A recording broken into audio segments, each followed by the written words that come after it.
মানুষ যখন মারা যায় বেটা, তখন তাকে শেষবারের মতো গোসল দিতে হয়। বেটারে জানি না আজকে তোমাদের গোসল দিচ্ছি রে বেটা, জানি না হয়তো কোনোদিন আর গোসল দিতে পাবো কি পাবো না। দোনো বেটাকে গোসল বানিয়ে দিলেন, সুন্দর সুন্দর পোশাক পরায়া, চোখে সুরমা লাগায়া বাবা দুলদুলে চাপিয়ে নিয়েছেন। বাবা দেখুন দোনো বাচ্চাকে কেমন করে বাবা গো কুফার মানুষের তাদের গলাতে ছোরা চালাবে। ওই ইমামে মুসলিম দোনো বাচ্চাকে সুন্দর করে যেন বাবা গো সাজিয়ে গুছিয়ে বলছেন, বেটারে তোমরা যখন যাবে তবে একবার তোমার চাচা হোসেনের কাছে তোমরা ক্ষমা চেয়ে নাও। দুটা জান্নাতি ফুল এক পা দুই পা করে ইমাম হোসেনের সামনে দাঁড়িয়ে গেল। চাচা গো একবার আমাদের খুশি মনে বিদায় দাও। ইমাম হোসেন দুটা ছোট ছোট ছেলেকে টেনে যেন বুকখানে লাগিয়েছেন বাবা, আর বলল যাও যাও আমি তোমাদের জন্য দোয়া করব, যাও তোমরা কুফা শহরে চলে যাও। যেমন এই কথা বলা দোনো ছেলেকে বাবা গো দুলদুলে চাপিয়ে নিলেন। যেমনই চাপিয়েছেন বাবা, ইমামে মুসলিম সবাইকে ক্ষমা করে দিয়া সবারই কাছে ক্ষমা চেয়ে নিয়া যেন বাবা দুলদুলের লাগামটা টেনে দিলেন। যেমনই দুলদুলের লাগামটা টেনেছেন বাবা গো দুলদুল চলতে লাগলো। বাবা গো ওই পৌঁছে গেল কুফাতে। যেমনই কুফা শহরে যাওয়া, হাইরে যারা নবীর আশিক নবীর কালমা পড়নেওয়ালা ছিল তারা দৌড়িয়ে চলে আসলো। তারা জানতে পেরেছে ইমাম হোসেন আসেনি, উনার চাচাতো ভাই ইমামে মুসলিম এসেছে। তাদের মনের ধারণা এটাও হলো নবী বংশের ছেলে, আমরা সম্মান করব। সবাই গেল আর ইমামে মুসলিমকে তারা সালাম জানিয়ে দিল। যেমনই সালাম বানিয়েছেন বাবা, যেমনই সালাম দিলেন ইমামে মুসলিম সালামের জবাব দিয়েছেন বাবা। যেমনই জবাব দেওয়া হলো ইমামে মুসলিম যেন দুলদুল থেকে নিচে নামলো। যেমনই দুলদুল থেকে নিচে নামলো আর দুটা ছোট ছোট জান্নাতি ফুল আলে রাসূল বাবা দুলদুলে চেপেছিল। দুটা লোক চলে আসিল আর দুটা সুন্দর ছেলেকে বাবা নিচে নামালো, গালে মুখে চুমা খেয়ে তারা নামালো। আজকে তারা চুমা খাচ্ছে গো, আর তারা একদিন এই দোনো বাচ্চার গলাতে ছোরা চালাবে। ওই বাবা গো দোনো বাচ্চাকে চুমা খেয়ে যেন বাবা দুলদুল থেকে নামিয়ে নিল। ও যুবকেরা, ও গো সোনামানিকেরা, ইমামে মুসলিমকে নিয়ে যাওয়া হইল। যেমনই হুজরা খানাতে নিয়ে গেল বাবা গো ওই কুফার মসজিদে ইমামে মুসলিম যেমনই আসরের নামাজ পড়তে গেল, নামাজের শেষে 12,000 মানুষ ইমামে মুসলিমের হাতে হাত দিয়া মরে দহল। 12,000 মানুষ ইমামে মুসলিমের হাতে হাত দিয়ে মুরিদ হইল। তো ইমামে মুসলিমের সন্দেহটা মিটে গেল কি, যে কুফার মানুষেরা আগে খারাপ ছিল, এখন তারা খারাপ নয়, এখন তারা ভালো হয়ে গেছে।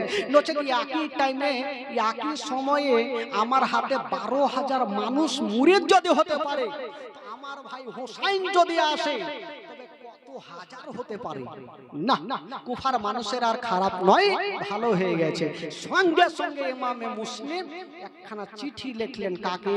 ইমাম হুসাইনকে চিঠি লিখলেন, ওগো মা ফাতেমার বেটা হুসাইন, আপনি দেরি করবেন না, আমি যেই কাজের জন্য এসেছিলাম কুফার মানুষেরা ভালো হয়ে গেছে, হুজুর গাদ্দার নেই, আপনি তাড়াতাড়ি করে চলে আসেন।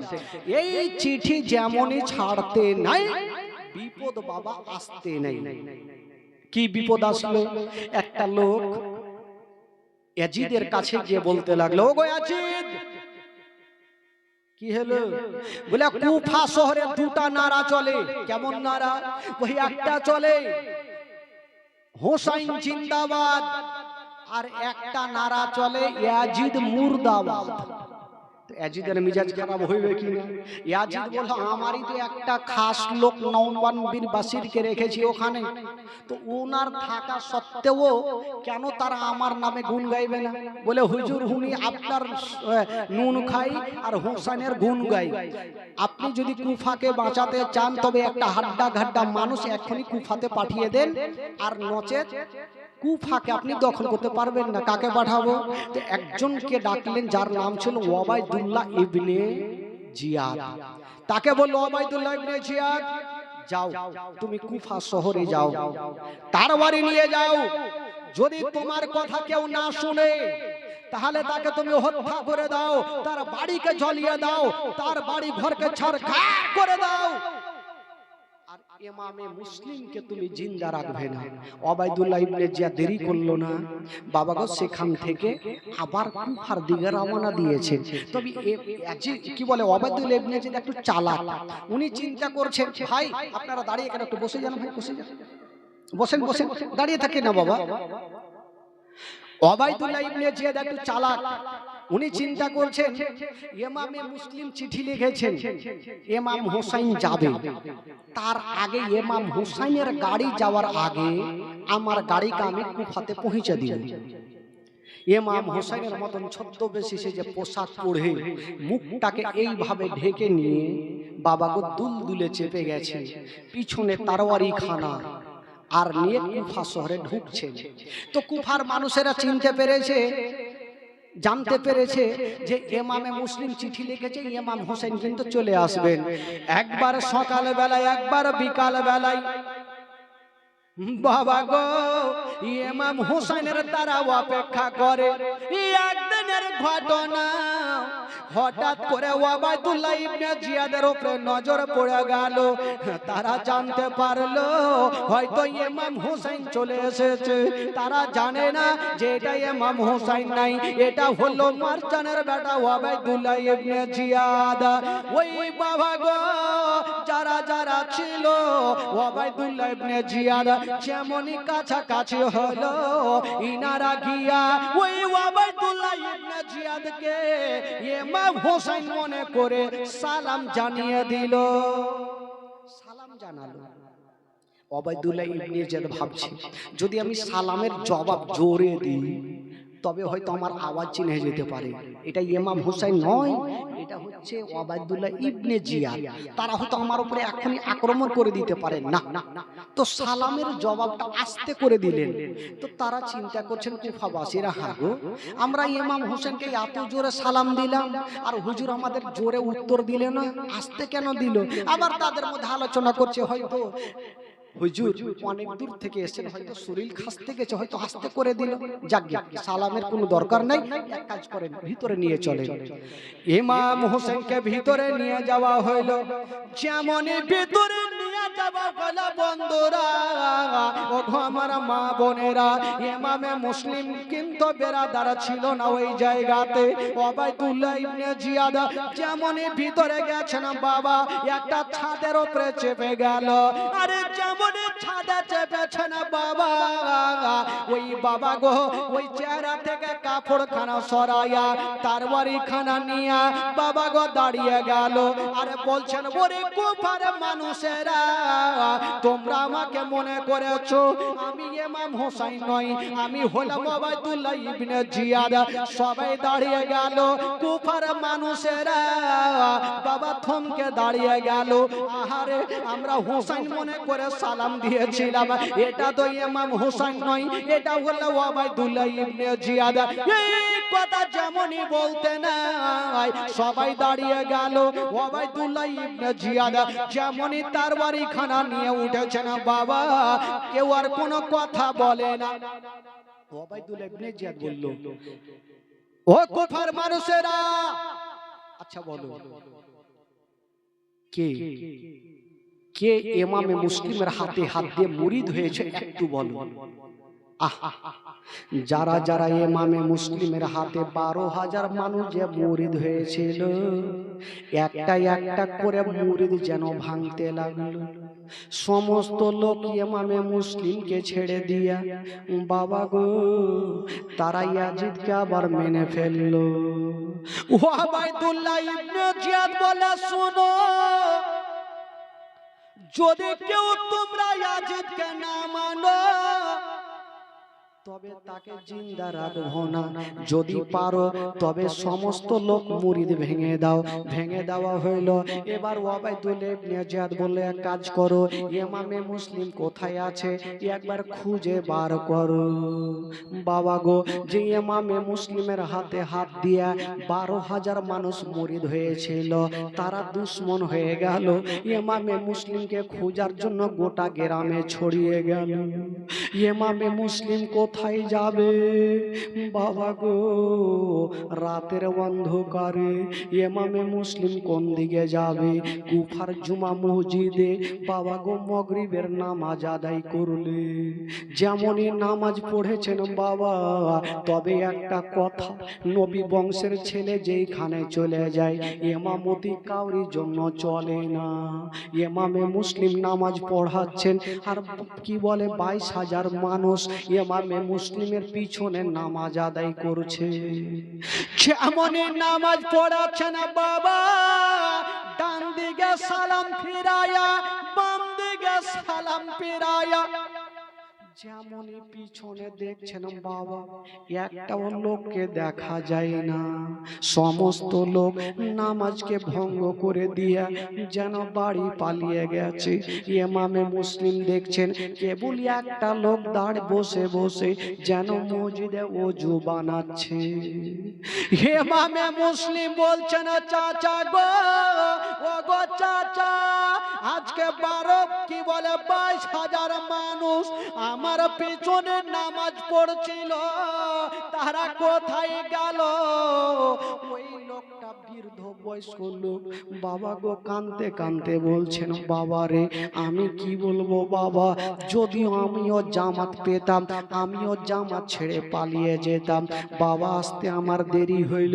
বলল, চাচা গো একটু বলুন তারা কেন জামাত ছেড়ে পালিয়ে গেছে? ওই লোকটা বলল, বাবা রে, একটা কাজ করো, আমি তোমাকে বলছি। কি বলছে চাচা বলো? বলছে, বাবা রে, যখন তুমি নামাজ পড়াচ্ছিলে, পিছনে নামাজ চলছিল, হঠাৎ করে একটা ইয়াজিদের লোক ঢোল দিয়ে চলে যাচ্ছিল। নবী বংশের ছেলেকে যারা বাড়িতে জায়গা দিবে তাদের বাড়ি ঘরকে জ্বলিয়ে রেখে দেওয়া হবে, তাদেরকে বাঁচিয়ে রাখা যাবে না।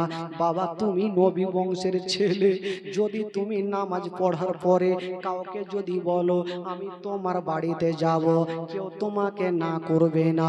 এই জন্য তোমার সঙ্গে দেখা না করার কারণে সবাই জামাত ছেড়ে পালিয়ে গেছে। যেমন এই কথা বলা, ইমামে মুসলিমেরা চোখ দিয়ে পানি থামলো না, ঝরঝর করে কাঁদতে লাগলো। ওই মসজিদ থেকে রাতের অন্ধকারে বেরিয়ে গেল।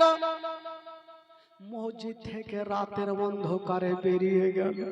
ইমামে মুসলিম কাঁদছেন, আল্লাহ আল্লাহ গো আমি কোথায় যাব, আল্লাহ গো যে 12,000 মানুষ আমার হাতে হাত দিয়ে মুরিদ হয়েছিল, আজকে তারা তারওয়ারি নিয়ে গ্রামে গ্রামে ঘুরছে, আমাকে দেখলে তারা জিন্দা রাখবে না।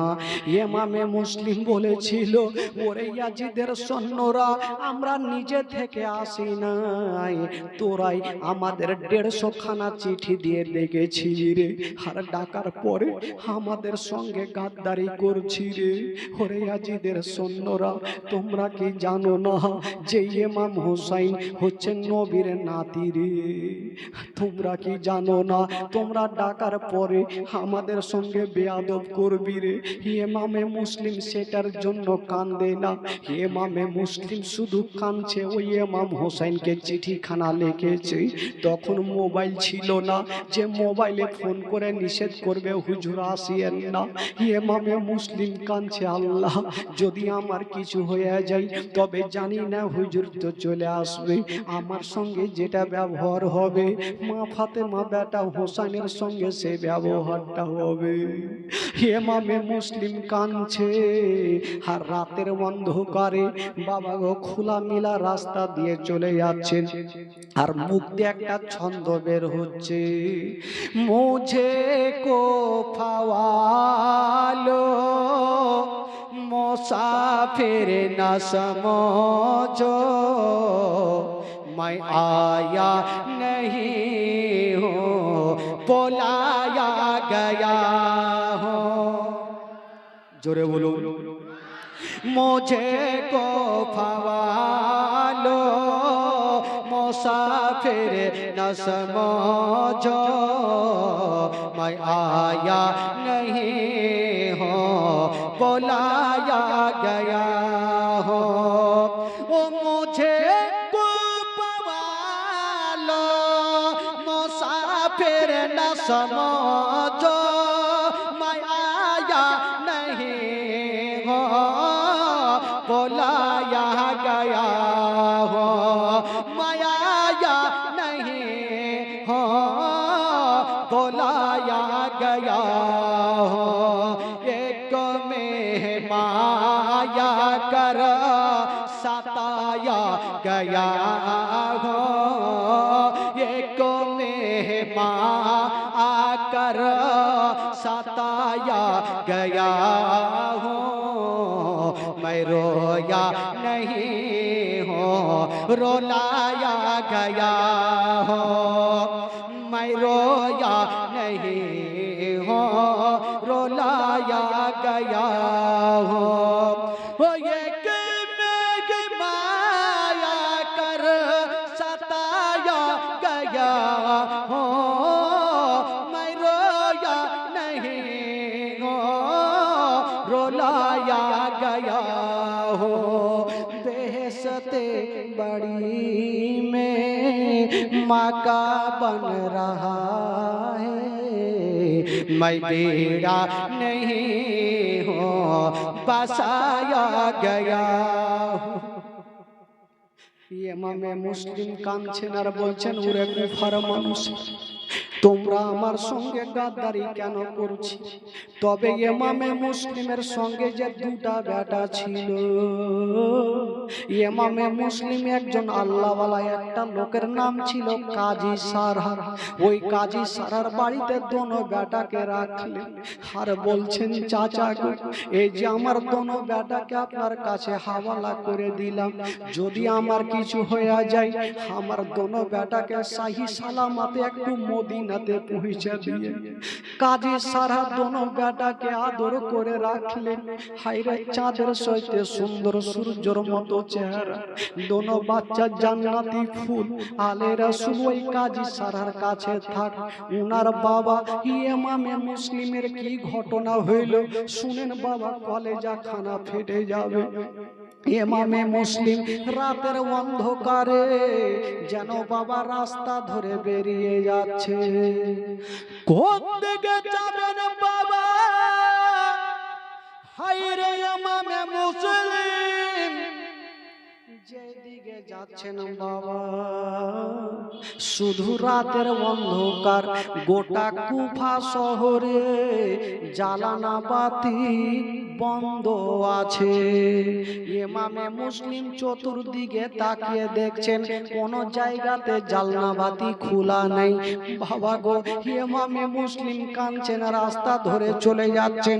বাবা গো, একটা কথা ভাবেন, আমি মাওলানা তাফাজ্জুল, যদিও আমি কালিয়াচক থেকে গ্রামে আসি, আর গোটা গ্রাম যদি লাঠি লাদনা ফারসা নিয়ে আমার পিছনে থাকে, আমার আত্মীয় স্বজন নেই, বলুন আমি কোন দিকে যাব? বাবা গো, কতটা ভয়ঙ্কর লাগবে। ইমামে মুসলিম সেখান থেকে কোথায় যাবে? কোন দিকে যাবেন বাবা? ইমামে মুসলিম রাস্তা ধরে চলে যাচ্ছেন বাবা, কোন দরজা খোলা নেই, কাউরি জালনা বাতি খোলা নেই। কেন খোলা নেই? এই জন্য খোলা নাই, ওই কুফার মানুষেরা ভাবে যদি জালনা দরওয়াজা খোলা রাখি তবে ইমামে মুসলিম চলে আসবে, আমরা না করতে পারবো না। এই জন্য তারা জালনা বাতি বন্ধ করে দিয়েছেন। হায় রে ইমামে মুসলিম, বাবা গো, রাস্তা ধরে যাচ্ছে না বাবা, কেবল একটু দূরে দেখছেন মা, কেবল একটা জায়গাতে যেন লালটন জ্বলতেছিল, একটা জায়গাতে লালটন জ্বলছে। ইমামে মুসলিম ভাবছে প্রত্যেকটা বাড়িতে কোনো বাতি নেই, কোনো আলো নেই, দরজা বাতি জানলা বন্ধ, ওই বাড়িতে কেন লালটন জ্বলে? একবার যাই দেখি। ইমামে মুসলিম এক পা দুই পা করে যাচ্ছেন বাবা, যেমনই গিয়ে দেখছেন বাবা, একটা মা, বয়স্ক মা, চারাকটা জ্বালায়া চারাকের পাশে বসে শুধু রাস্তার দিকে দেখতেছে।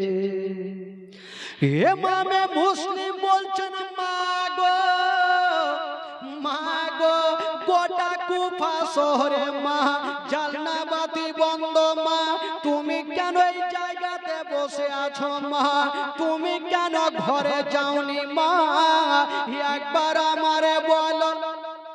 ওই মেয়েটার নাম কি লিখছেন বাবা?